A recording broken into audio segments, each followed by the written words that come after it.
குழந்தைகள் சம்பந்தப்பட்ட கொடுமைப்படுத்துதல் வழக்குகளை விசாரிக்க ஒரு தனி தீர்ப்பாயத்தை அமைக்கும் திட்டத்தை அமைச்சரவை பரிசீலிக்கும் என்று பிரதமர் டத்துஸ்ரீ அன்வார் இப்ராஹிம் தெரிவித்தார். இன்று நிதி அமைச்சகத்தின் மாதாந்திர கூட்டத்தில் கலந்து கொண்ட பின் அவர் செய்தியாளர்களிடம் இக்கருத்தை தெரிவித்தார்.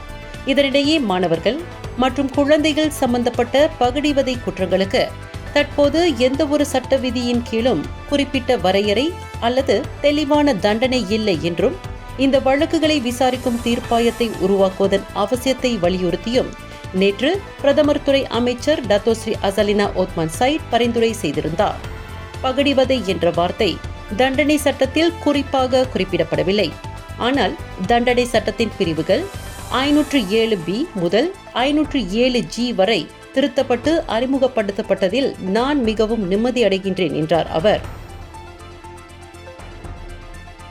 இந்தியர்களின் இதய குரல் மக்களோசை.